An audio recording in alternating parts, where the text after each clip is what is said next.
प्रिय भक्तगण, आज हम आपको एक कथा का श्रवण करा रही हूँ जो सुनने मात्र से आपके जीवन में सुख, संपत्ति और धन की वर्षा होगी।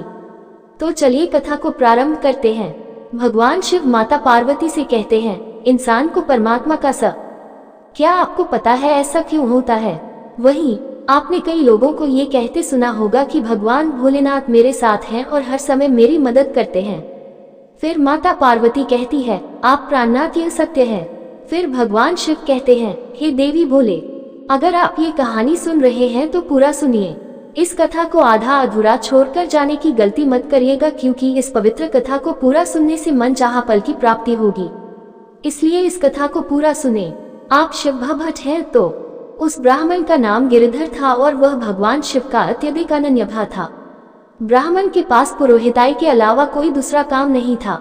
वह उसी काम को अंजाम देकर किसी प्रकार अपने परिवार का भरण पोषण करता था। जो भी आमदनी होती उसी से वह अपने घर वालों का पालन करता था। परंतु ब्राह्मण की पत्नी इस व्यवस्था से संतुष्ट नहीं थी और वह ब्राह्मण से बार बार कहती थी कि शहर जाकर कोई दूसरा काम करो, क्योंकि इस तरह से तो बढ़ते परिवार। लेकिन रोज की नोकझोंक से जब वह परेशान हो गया तो एक दिन उसने निर्णय लिया कि वह बाहर जाएगा। उसने अपनी पत्नी से कहा कि वह उसके जाने की तैयारी कर दे और अगले दिन वह सुबह ही निकल जाएगा। उसकी पत्नी ने उसके सारे कप दे दो। खाने के लिए उसने 2 उबले हुए आलू और नमक एक पोटली में बांध कर रख दी है। जैसे ही सुबह हुई, गिरिधर ने अपने सामान और खाने को समेटा और ब्राह्मणी से विदा ली। उसे जाना तो था, परंतु किस दिशा में ये तय नहीं था। फिर भी उसने शहर से बाहर जाने का मार्ग चुना और उसी पर चल पड़ा। वह रास्ता कच्चा और जंगल से होकर गुजरता था। पैदल चलते चलते दोपहर हो गई। उसने सोचा कि अगर पानी मिल जाए तो नहा लूंगा और वहीं खाना खा लूंगा। जल तो थकान के कारण उसे गहरी नींद आ गई। भगवान शिव और माता पार्वती वहां से गुजर रहे थे। माता पार्वती की नजर उस सोते हुए ब्राह्मण पर पड़ी। ब्राह्मण की दयनीय स्थिति देखकर भगवान पार्वती का हृदय पिघल गया।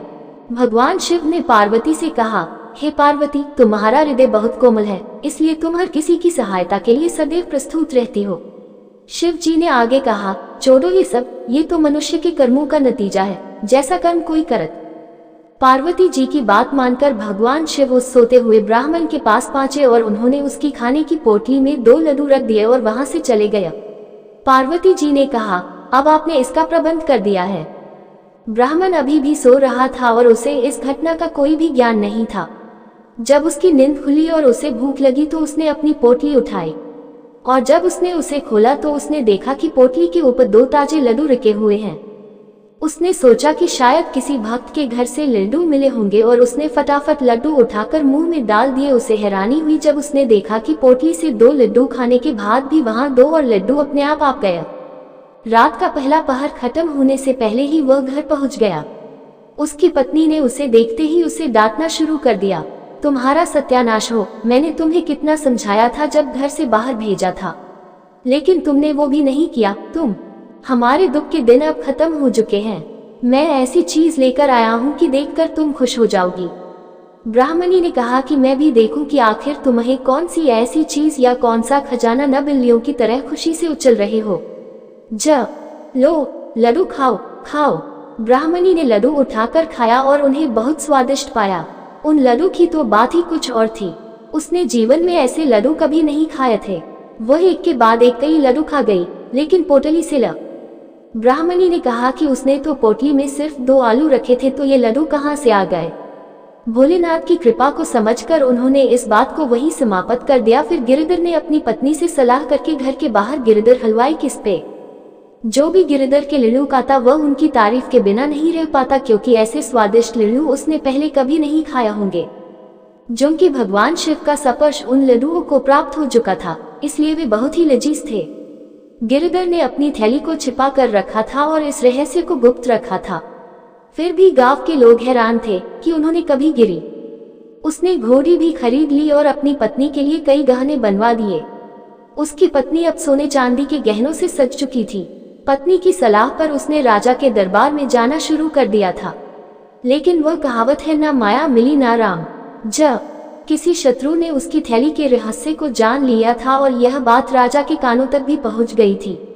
राजा को सलाह दी गई कि ऐसी अनमोल चीज राजा के पास होनी चाहिए, एक साधारण ब्राह्मण का इससे क्या लेना देना।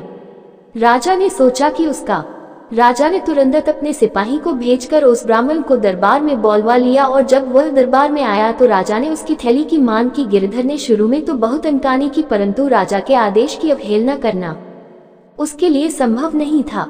एक लाचार ब्राह्मण के लिए राजा की आज्ञा को टालना मुमकिन नहीं था। दिल पर पत्थर रखकर और मन कोसते हुए उस ब्राह्मण ने अपनी पोटली राजा को सौंप दी। उसे मालूम था कि अन्यथा राजा बल प्रयोग। गिरधर जल्दी ही धनवान बन गया थे। उनके पास अन्य कोई काम नहीं था। उनकी जो थोड़ी बहुत जमा पूंजी थी वह भी खर्च हो गई थी, क्योंकि अब उनकी पत्नी और बच्चों की जीवन शैली भी महंगी हो गई थी।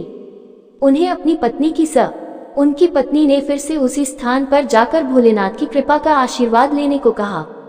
कई बार जब ब्राह्मणी ने कहा तो उस ब्राह्मणी ने उस ब्राह्मण की पूर्व तैयारी कर दी थी। वह ब्राह्मण सुबह होते ही अपनी यात्रा पर निकल पड़ा। दोपहर तक वह उसी सरोवर के किनारे पहुंच गया जहां लगभग 1 साल पहले उसे भोलेनाथ का वरदान मिला था। वह व्यक्ति पेड़ की शीतल छाया में सो गया। जल्दी ही उसे नींद आ गिरा, क्योंकि वह बहुत थका हुआ था। और यह एक सुखद संजोग।